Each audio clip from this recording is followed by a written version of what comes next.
marches comme un aveugle qui ne sait pas où il va.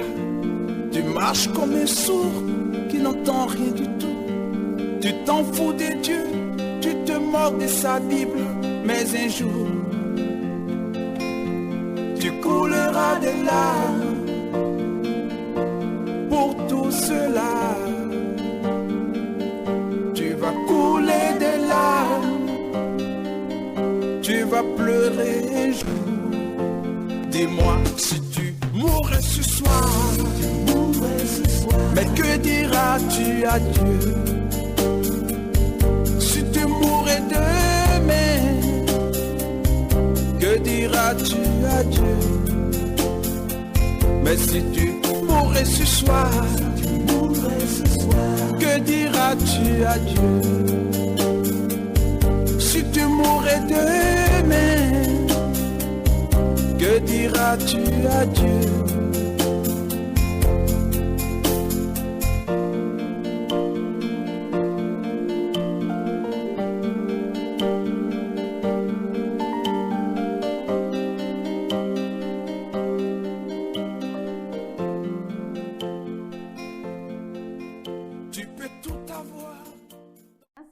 Je suis née en Colombie, dans la capitale, Bogota.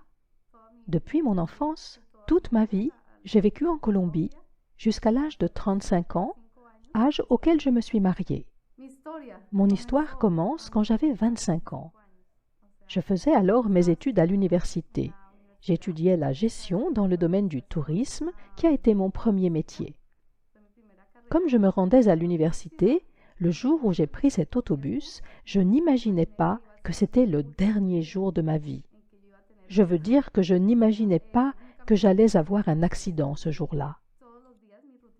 Chaque jour, je prenais le bus pour aller à l'université où je faisais mes activités habituelles. Je suivais mes cours, je participais aux travaux pratiques et puis je rentrais chez moi. Donc, c'est ce que j'ai fait. Je suis partie, j'ai pris le bus et j'ai dit à cet homme, le conducteur, d'arrêter au coin de la rue. Les bus en Colombie ont 2 portes, une à l'avant et l'autre à l'arrière. Je me suis dirigée vers l'arrière et j'ai appuyé sur le bouton près de la porte, une petite sonnette sur laquelle on appuie pour signaler au chauffeur que l'on veut descendre à l'arrêt suivant. Donc, j'ai appuyé sur cette sonnette. Je pensais qu'il avait vu que j'étais en train de descendre à l'arrière, mais en fait, il ne m'avait pas vu. Il a tourné le volant d'un coup sec vers la gauche parce que le feu était orange. Il aurait dû s'arrêter, mais il ne le voulait pas. Il voulait passer au feu orange. Donc, il est passé à l'orange. Et à ce moment-là, la porte s'est ouverte et la force centrifuge m'a projeté dehors, sur la route. Je suis tombée sur la chaussée. Et à ce moment, quand je suis tombée, je ne me suis rendu compte de rien. La seule chose dont j'ai eu conscience, c'est qu'une voix féminine a dit « Il l'a tué ». Elle a dit « Il l'a tué » et je ne comprenais pas ce qui m'arrivait. Je me demandais « Qu'est-ce qui se passe ?» Et instantanément, je suis sortie de mon corps et j'ai pu voir la foule rassemblée au-dessus de moi, autour de moi, et une mare de sang sous ma tête. Il y avait vraiment beaucoup de sang parce que je m'étais ouvert le crâne. Et à ce moment-là, j'ai commencé à m'élever, comme si je flottais hors de mon corps. Et je voyais tout le monde de là où j'étais, là-haut. Je voyais les gens, les maisons, les toits des maisons, et je suis passée au travers des nuages en un instant. Je suis allée au-delà des nuages, et j'ai quitté la Terre. Et comme je quittais la Terre, je l'ai vue, ainsi que les autres planètes. J'ai vu Jupiter, Saturne, j'ai vu Mars. En fait, j'ai vu l'univers tout entier. Ça a été un choc incroyable parce que je ne savais pas ce qui m'arrivait. Mais ce que je ressentais était agréable. Je ne ressentais rien de déplaisant. En fait, je me sentais bien. J'avais l'impression que mon esprit flottait et je ne sentais plus la pesanteur de ma chair. C'est assez difficile à exprimer, mais c'est ce que l'on ressent quand on est hors de son corps. En un instant, j'ai vu l'univers tout entier, mais cela s'est déroulé en une fraction de seconde, et aussitôt, je me suis dirigée vers un tunnel. Dans ce tunnel, il n'y avait pas de lumière.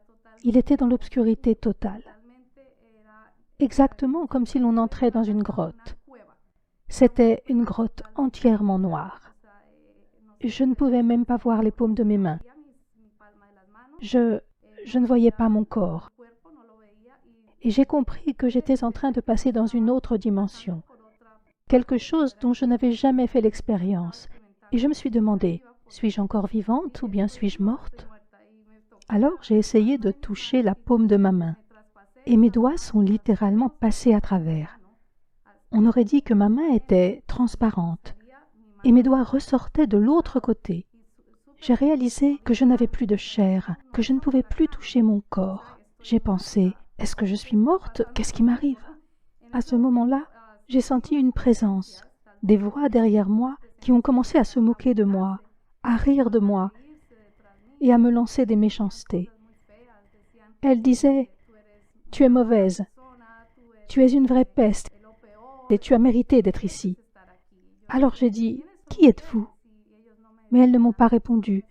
Elles se contentaient de rire, « Ha, ha, ha » et elles continuaient à se moquer de moi encore et encore, tout en se rapprochant de plus en plus.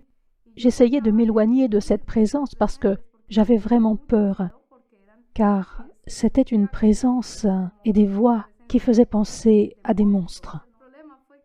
Et le problème, c'est que tandis qu'ils tentaient de s'approcher davantage, j'ai essayé de les contourner par la droite et je me suis cognée contre un mur. Alors j'ai couru droit devant moi, puis vers la gauche, mais je me suis cognée contre un autre mur. C'est là que j'ai réalisé que je me trouvais dans un tunnel. Au fond du tunnel, derrière moi, j'ai vu un feu, ou plutôt, j'ai senti la chaleur d'un feu. J'ai senti la chaleur des flammes. Et j'ai entendu des cris comme si des gens étaient en train de se faire torturer. C'était comme si on torturait des gens, et moi j'entendais ces cris, et je me sentais vraiment terrifiée. Je ne savais pas où j'étais. Alors j'ai demandé, « Où suis-je » Et les voix m'ont dit, « Tu ne le sais pas ?» J'ai répliqué, « Non, je l'ignore. » Et l'on m'a répondu, « Tu es aux portes de l'enfer. » Quand ils m'ont dit cela, j'étais complètement sous le choc. Je ne savais pas quoi faire. J'ai dit, « Je ne peux pas être aux portes de l'enfer. Je suis une bonne personne et je ne peux pas être morte. » Et ils m'ont dit, « Si, tu es morte et tu vas rester dans cet endroit pour toujours. Tu n'as plus de vie sous aucune forme. La seule forme d'existence qui t'attend, c'est de rester ici à tout jamais, pour l'éternité. Et tu seras torturé sans relâche. Nous allons te torturer sans arrêt. » Alors j'ai dit, « Comment ça vous allez me torturer? Je ne comprends pas. » Alors ces présences m'ont attrapé et tiré par les bras, et ils ont commencé à m'arracher la peau. Ils avaient des ongles qui étaient en fait de longues griffes, et ils ont commencé à me griffer tout le bras, sur chaque bras. Ils étaient en train de m'écorcher vive. J'ai éprouvé une douleur terrible, car lorsqu'on est mort, on ressent les choses plus intensément encore que lorsqu'on était vivant. Les sens sont plus affûtés. Les sensations sont décuplées. On ressent beaucoup plus la douleur physique, ainsi que les odeurs. Les odeurs sont plus fortes. Les odeurs que je sentais étaient horribles. Ces présences sentaient la mort. Elles avaient une odeur de rat mort. C'était une odeur horrible. Et j'avais conscience de me trouver dans un endroit vraiment affreux, vraiment horrible. Et je leur disais, « Laissez-moi, je vous en prie, libérez-moi. » Mais ils ne voulaient pas me libérer. Alors, je me suis souvenue d'une seule chose, parce que je suis une personne catholique. J'allais à la messe, et je pensais que c'était bien. Être catholique pour moi, c'était ce qu'il y avait de mieux. C'est la foi dans laquelle ma famille a grandi, et moi, j'ai grandi dans une famille catholique. J'allais chaque jour à l'église, et j'assistais à la messe le dimanche. Mais je n'étudiais pas la Bible. Je ne la lisais pas vraiment. Je me contentais d'écouter la messe et de lire la partie que le prêtre utilisait pour son sermon. Et c'était tout. Je n'allais pas au-delà, je n'étudiais pas la Bible de manière plus approfondie. Donc, on peut dire que j'étais une catholique qui allait à l'église et qui avait l'air d'être chrétienne. Je veux dire que je n'étais pas vraiment chrétienne. Je ne l'étais que par tradition. J'allais le dimanche à la messe, et voilà. Mais cela s'arrêtait là. Je ne faisais rien de plus. et ma maison était remplie de statuettes. Il y avait partout des représentations de la Vierge Marie, de Sainte Thérèse, de Saint Martin, le patron des pauvres, de Saint Grégoire, etc. Ma mère, qui est morte malheureusement quand j'étais très jeune, ma mère souffrait d'une maladie et était tout le temps en train de prier les saints pour qu'ils guérissent la maladie qu'elle avait aux jambes. Elle avait de nombreuses statues de Saint Grégoire, qui était censé être un médecin ou quelque chose comme ça. C'est pourquoi on idolâtrait ces saints. On les idolâtrait vraiment. Et bien sûr, le plus important de tous était la Vierge Marie. J'ai grandi dans l'adoration de la Vierge Marie. Je croyais que la Vierge Marie était vraiment spéciale. Et tandis que j'étais en enfer, que je me trouvais là-bas, dans le tunnel, ces présences maléfiques m'ont dit « Tu n'as pas respecté les commandements de ton Dieu. C'est la raison pour laquelle tu es ici, parce que tu n'as pas respecté les commandements divins. » Alors j'ai dit « Mais quel commandement? Je ne sais pas quel commandement j'ai transgressé. Pourquoi mériterais-je l'enfer alors que je n'ai pas tué, que je n'ai pas volé, que je n'ai pas forniqué? Je croyais que je menais une vie chrétienne, mais j'avais fait d'autres choses qui ne respectaient pas les commandements. Et donc, qu'est-ce qui s'est passé? Alors qu'ils étaient en train de me torturer, de m'arracher la peau, la seule chose à laquelle j'ai pensé a été le Notre Père. Vous savez, dans l'évangile de Marc, dans la Bible, je me suis dit, je vais me mettre à prier. Et j'ai récité « Notre Père qui es aux cieux, que ton nom soit sanctifié ». Et plus je récitais, plus les démons me torturaient. Ils m'écorchaient encore davantage. Et je criais, mais je continuais, j'insistais, je disais « Non, je ne resterai pas ici. Je sais qu'il y a un Dieu qui va me pardonner. Je sais qu'il y a un Dieu qui va faire preuve de miséricorde et me sortir de cet enfer. Je ne peux pas rester ici pour l'éternité. C'est impossible que je passe l'éternité en enfer. » Et j'ai continué, jusqu'à ce que je termine le Notre Père. Et lorsque j'ai eu fini le Notre Père, je me suis souvenu que le seul nom qui est au-dessus de la terre, au-dessus de tout l'univers, est le nom de Jésus. Alors je leur ai dit, je connais un nom qui est au-dessus de la terre et de l'univers et qui est plus puissant que vous. Et je vais prier en m'adressant à lui pour qu'il me fasse sortir d'ici, qu'il me libère de cet enfer. Et il me répondait, non, non, non, tu vas rester ici, abandonne tout espoir.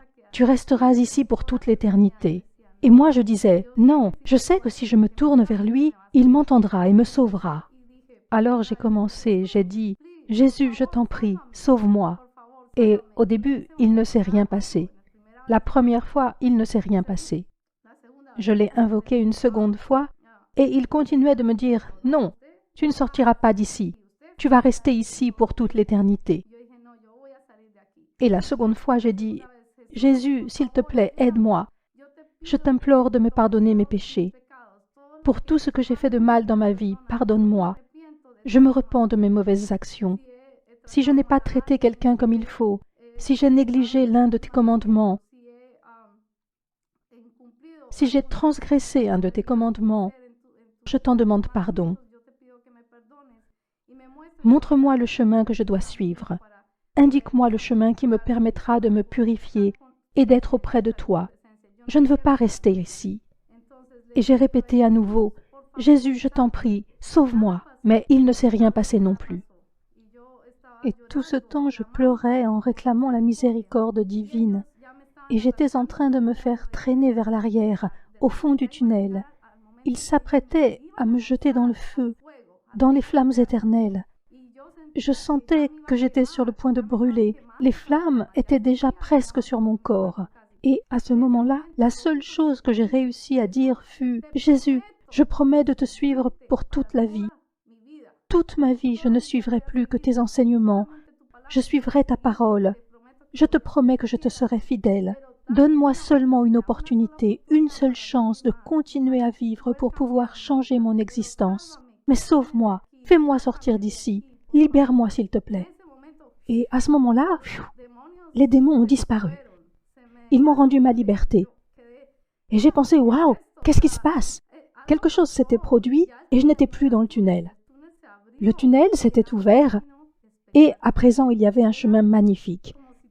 J'avais l'impression de marcher au milieu d'un jardin rempli de fleurs, des fleurs divines, d'une beauté incroyable.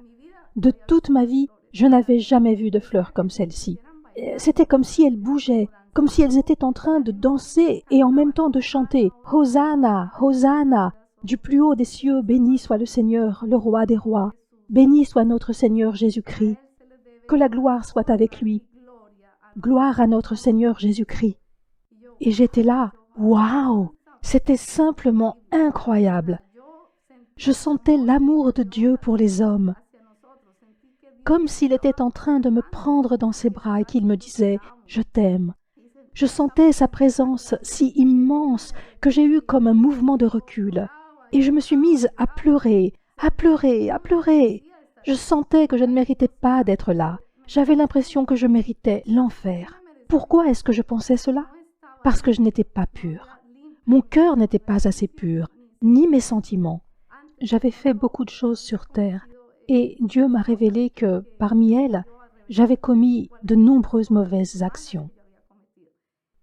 Mais à ce moment-là, j'ai continué à marcher sur ce chemin tellement magnifique. Il débouchait sur une sorte de cascade. Et au bout du chemin, je voyais cette cascade. Une cascade d'eau pure, cristalline, qui coulait. Et je ressentais que cette eau était en train de me laver, comme si elle était en train de faire sortir tout ce qu'il y avait d'impur de ma vie antérieure, de ma vie passée. Je sentais toute cette eau me laver, me purifier, dans mon cœur, mon âme. Et alors, j'ai été envahie d'une sensation de paix, une paix telle que je n'en avais jamais éprouvée jusque-là dans ma vie. Jamais. Et jamais plus je ne ressentirai une paix telle que celle que j'ai ressentie tandis que j'étais en présence de Dieu. Et je sentais l'amour de Dieu envers moi. Et il m'a dit, « Ma fille, vous savez, à ce moment-là, Jésus est apparu devant moi. Et il m'a dit, « Arrête-toi un instant, attends. » Alors je me suis arrêtée. Et il m'a demandé, « Sais-tu où tu allais ?» Et j'ai répondu, « Oui, j'allais en enfer. » « Oui, tu allais être condamné à l'enfer. » Alors je lui ai demandé, « Mais pourquoi ?» Je pensais être une bonne personne. Je veux dire, j'allais à l'église, je communiais, je me confessais, etc. Et il m'a dit, « Non, attends, je vais te montrer ta vie. » Et il a commencé à me montrer ma vie comme on regarde un film tel qu'on en voit quand on va au cinéma. Et il a commencé à m'expliquer, à ce moment de ta vie, quand tu avais tel âge, tu as commis une mauvaise action parce que tu as menti à ton père. Tu as dit une chose, mais en as fait une autre. Et ce petit mensonge, ici, au ciel, est un mensonge très grand. C'est un grand péché. Je n'avais jamais imaginé qu'en disant des mensonges ou en pensant du mal de quelqu'un, d'un ami ou d'une autre personne, cela serait considéré comme un péché une fois au ciel. Or, au ciel, c'est un grand péché. Et le pire, a-t-il ajouté, est que tu as idolâtré ma mère, la Vierge Marie. Alors j'ai répondu, « Oui, mais est-ce que c'est mal ?» Et il a répondu, « Oui, c'est très mal, car il ne faut idolâtrer personne, ni les saints, ni même ma mère. Car le seul que tu dois honorer et idolâtrer, c'est moi. Tu dois rendre gloire au Père, au Fils et au Saint-Esprit, puisque nous sommes trois en une seule personne. » Et il m'a dit, « Tu dois rendre gloire seulement à Dieu, pas à la Vierge, ni aux autres saints, ni à d'autres personnages. » Et j'ai répondu, « Oui, Père, tu as raison. » Et il a dit, « Un autre péché pour lequel tu as été condamné, et il s'agit du pire péché, pour lequel tu étais destiné à l'enfer, est que tu n'as pas su pardonner. » J'ai demandé, « Qui n'ai-je pas pardonné? Je ne vois pas qui je n'aurais pas pardonné. » Et il m'a dit, « Tu sais qui tu n'as pas pardonné. » J'ai dit, « Ma belle-mère ?» Et il a répondu, « Oui, ta belle-mère. » Alors je lui ai dit, « Mais elle a tué ma mère !» Car je sais qu'elle a tué ma mère. J'ai dit, « Elle pratique la sorcellerie. Elle pique des aiguilles dans des poupées. Elle pratique le vaudou. » Et il m'a répondu, « Oui, c'est une sorcière. C'est une sorcière. » J'ai ajouté, « Elle a tué ma mère. J'ai trouvé une poupée avec une aiguille plantée dedans quand ma mère est morte. Et après, mon père l'a épousée. » Je savais que ma belle-mère avait échafaudé ce plan pour s'accaparer mon père.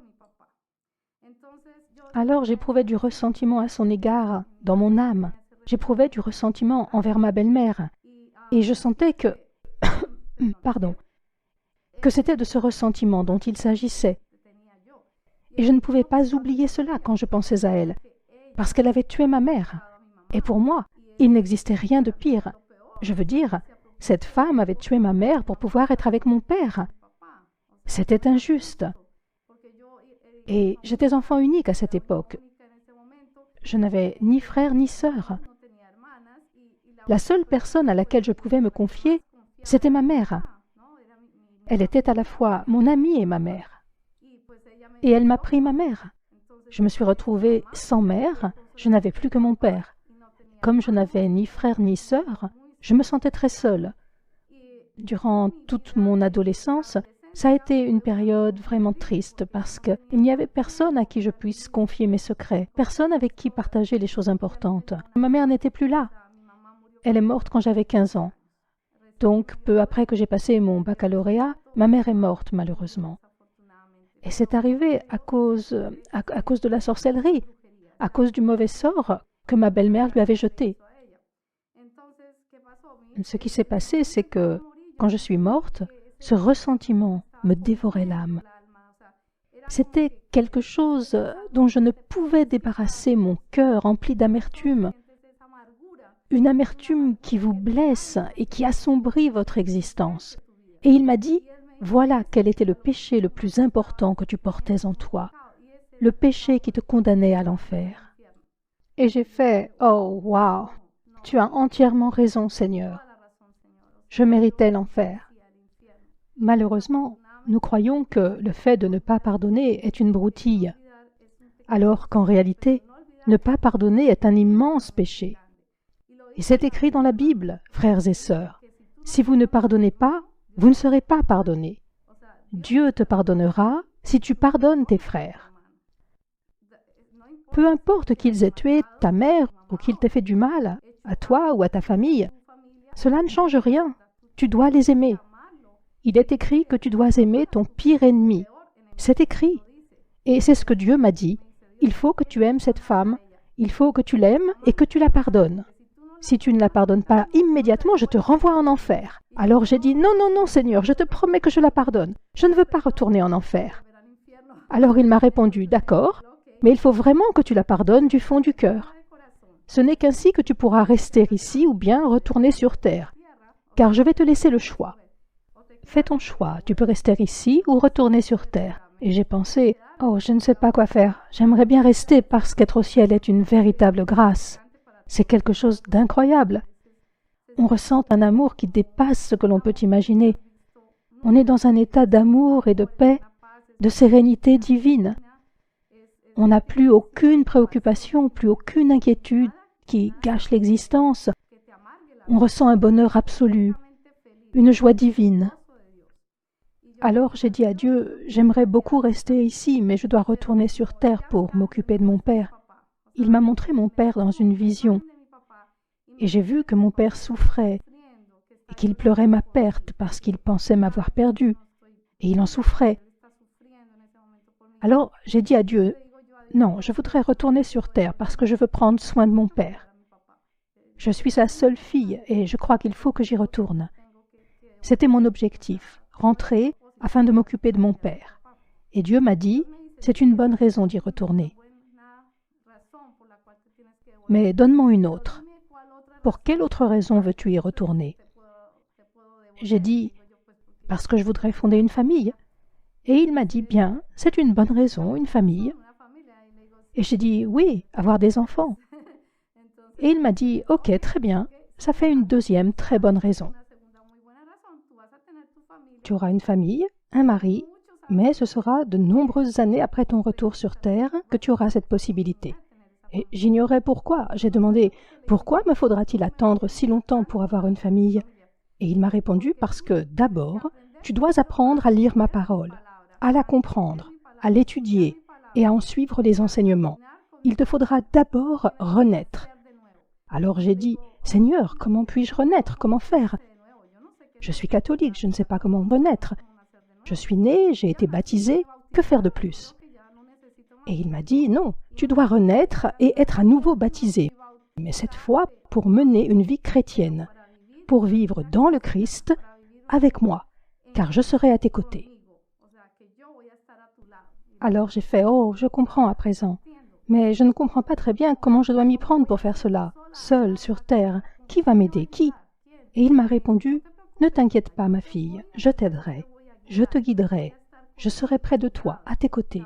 Je serai tout le temps près de toi, je t'accompagnerai, je ne t'abandonnerai pas, je resterai tout le temps près de toi. » Alors j'ai dit « D'accord, Seigneur, très bien, mais pourquoi dois-je attendre avant d'avoir un mari ?»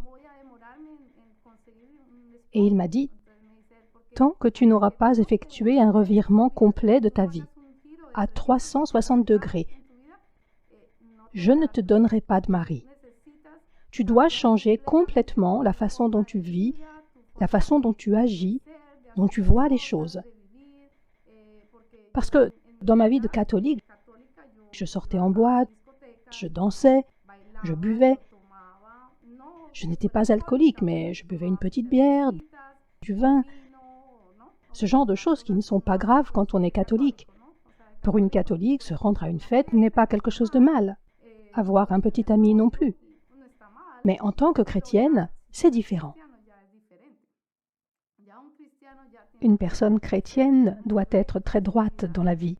Elle doit être pure, aussi pure que Dieu, parce que Dieu nous demande d'aller vers la sainteté, de nous comporter comme des saints. Et je n'avais pas compris cela. Je ne l'avais vraiment pas compris. Personne ne m'avait enseigné comment suivre la parole de Dieu. Personne ne m'avait expliqué ce que ça signifiait. Et il m'a dit, « Ne t'inquiète pas. Je vais te guider vers l'église où tu pourras apprendre ma parole. » Alors j'ai dit, « D'accord. » Il a ajouté, « Et il y a autre chose qu'il te faut savoir. C'est que si tu étais admise aujourd'hui au ciel, ce serait de justesse. » Alors je lui ai dit, « Mais pourquoi ? » « Parce que tu n'as pas gagné une seule âme pour moi. » J'ai dit, « Que veux-tu dire par gagner une âme pour toi ?» Il a répondu, « Quand tu gagnes une âme, tu gagnes une couronne. » Alors j'ai dit à Jésus, « Je ne comprends pas ce que sont les couronnes. » Les couronnes sont ce que tu gagnes ici, au ciel, quand tu partages ma parole et évangélises une personne qui ne me connaissait pas, qui n'avait jamais entendu parler de moi, une personne qui ne connaît pas le nom de Jésus-Christ. Et quand tu parles de moi à cette personne, que tu lui racontes ce qui m'est arrivé, que je me suis sacrifié pour vous et que j'ai payé le prix de vos péchés sur la croix, quand tu montres à cette personne qu'elle doit changer de vie, qu'elle doit me consacrer sa vie, quand tu la gagnes pour moi, cela fait une couronne ici, au ciel. Et j'ai fait « Waouh, c'est une tâche importante !» Et il a dit « Oui, c'est un vrai travail et il s'agit de ton ministère. Tu dois apprendre à faire de nouveaux disciples et commencer à le faire. Quand tu exerceras cette mission sur la terre, que tu feras des disciples et gagneras des couronnes, tu commenceras à construire ta maison, la demeure dans laquelle tu vivras au paradis. Il te faut la construire tandis que tu es encore sur terre, en gagnant des âmes pour moi. » Et j'étais là, « Oh, je ne savais pas. Je n'avais jamais été en présence de Dieu auparavant. Si je n'étais pas morte, je n'aurais jamais su que ça existait. Je n'aurais pas su qu'il me fallait travailler pour gagner des couronnes au ciel. » Et c'est ce dont je voulais vous parler, mes frères. J'avais vraiment commis beaucoup de péchés qui me condamnaient. Mais les plus grands péchés qui me condamnaient étaient l'idolâtrie et la rancune. La rancune est le plus grand péché qu'il m'a montré. Mais venait encore s'y ajouter le péché de ne pas servir. Il m'a dit, « Tu ne servais pas les hommes, tu n'étais pas humble. Or, tu dois être humble devant le Seigneur et humble devant tes frères et sœurs. Il faut être humble et servir les gens et commencer à les aimer. Par exemple, les pauvres. En réalité, peu importe, qu'ils soient pauvres ou riches, tu dois commencer à donner de ta personne pour servir. Tu dois donner de toi pour les servir, que ce soit un orphelin ou une orpheline, une veuve ou un veuf. Il faut aller voir les personnes âgées, les personnes du 3e âge, leur donner de l'amour, leur apporter ce qu'ils n'ont pas parce qu'ils n'ont plus de famille. Il faut que tu commences à donner de l'amour aux gens sur terre. C'est la seule façon dont tu peux gagner les couronnes dont je t'ai parlé. Voilà ce que je veux que tu fasses, que tu commences à donner de l'amour aux gens, chose que tu n'avais jamais faite en tant que catholique. Et j'ai répondu, « Oui, c'est vrai, je n'ai jamais fait cela en tant que catholique. Je n'avais pas l'idée de servir les hommes comme on le fait dans l'Église chrétienne. En tant que catholique, je ne me sentais pas particulièrement concernée par tout ça. Je me sentais davantage concernée par le fait de bien m'habiller, d'aller dans le meilleur lycée ou la meilleure fac, de m'habiller à la mode, de voir les films à la page. Et je croyais que c'était bien comme ça. Mais ce n'était pas bien. J'étais dans l'erreur. Ce que je vivais était un péché, car je menais une vie mondaine, et c'est un grand péché. Ensuite, il m'a dit, « Je vais te renvoyer sur terre. Mais avant que je te renvoie, tu dois savoir que tu auras un but. Et ce but est ce que je vais t'expliquer maintenant. Ton but doit être de partager ton témoignage avec toutes les personnes que tu rencontreras sur la terre, et de leur dire qu'il y a un paradis et un enfer, que l'enfer existe bien, et que le paradis existe bien, et que s'ils commettent un péché, ils iront en enfer. Cela veut dire, mes frères, que si vous ne suivez pas l'un des 10 commandements, cela vous condamne à l'enfer.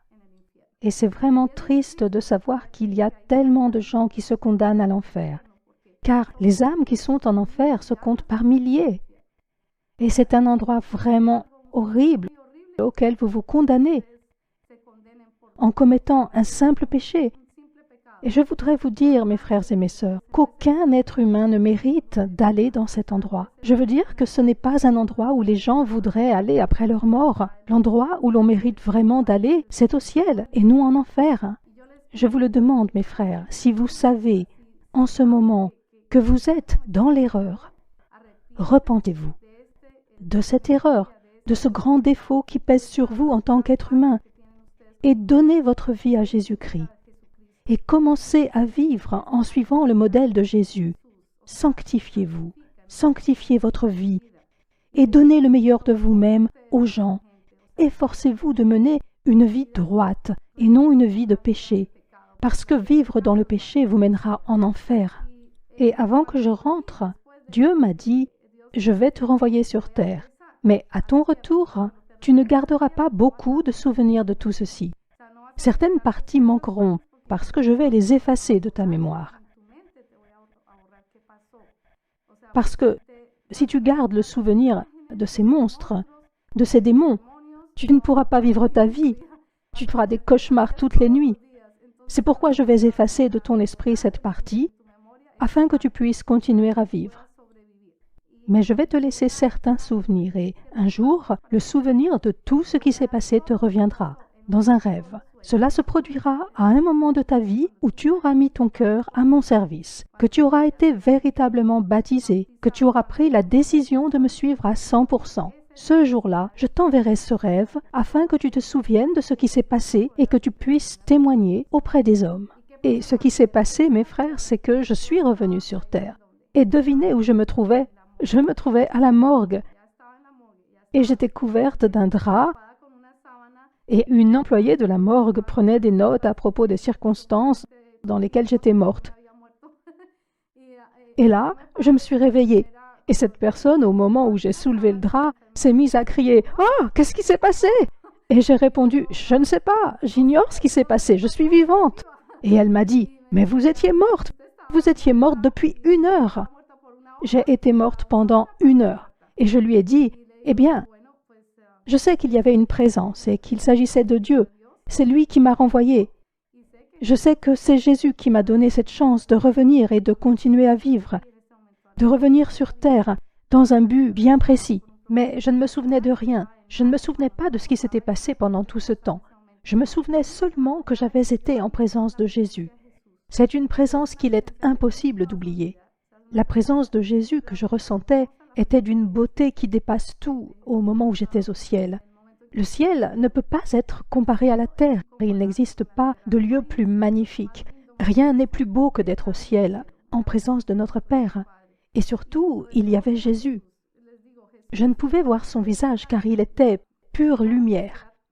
Une pure lumière qui émanait de ses yeux. Je voyais sa toge blanche très belle et l'écharpe qu'il portait ici et qui était de couleur violette,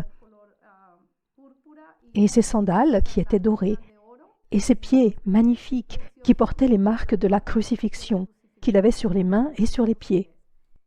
Et c'est incroyable, mais le simple fait de sentir la présence de notre Seigneur Jésus-Christ est une expérience d'une beauté incroyable. Jamais je ne pourrais continuer à vivre comme je le faisais avant d'être en présence de Jésus. Être chrétien est un engagement vis-à-vis des 10 commandements, vis-à-vis de soi-même en tant que personne, afin d'améliorer sa vie pour lui donner davantage de sens. Donner le meilleur de toi aux hommes et en même temps donner aux hommes le meilleur de Dieu. Parce que Dieu est en toi, Jésus est en toi. Et à travers Jésus, on peut tout accomplir. Quand je suis revenue sur terre, il m'a fallu 3 mois pour récupérer. Parce qu'à ce moment-là, ma tête était de la taille de 3 ballons de basket. 3 ballons de basket. Ma tête était énorme et elle était complètement brisée. Et les docteurs m'ont dit qu'ils m'avaient fait des radios, un électrocardiogramme, un électroencéphalogramme.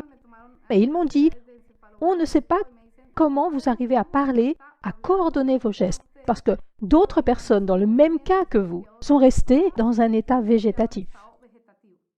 Je n'aurais pas pu parler, je n'aurais pas pu marcher ou faire quoi que ce soit s'il n'y avait pas eu la présence de Dieu et son amour infini envers nous, et qu'il ne m'avait pas renvoyé sur terre saine et sauve, sans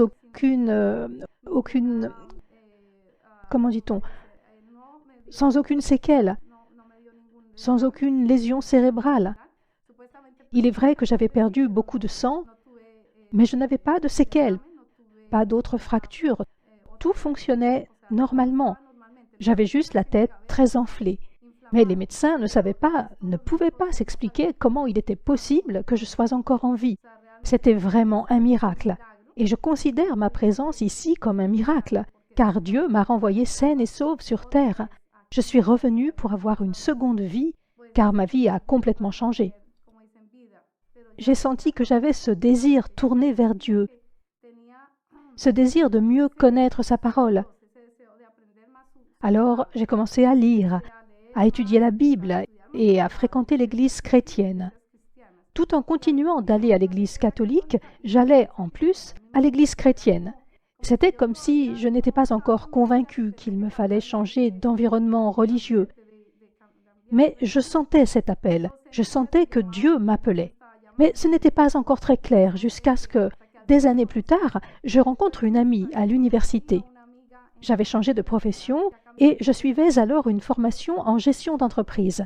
Et durant cette formation à l'université, j'ai rencontré une personne qui était chrétienne et qui est devenue mon amie. Et un jour, elle m'a invitée à une conférence, une réunion chrétienne qui s'appelle le Renouveau chrétien. Elle m'a dit « Hey, ça te dirait de venir à mon église ?» J'ai répondu « Oui, je veux bien. » Et j'y suis allée. Et une fois là-bas, oh, ce jour a été vraiment exceptionnel. Ce jour-là, j'ai reçu le Saint-Esprit.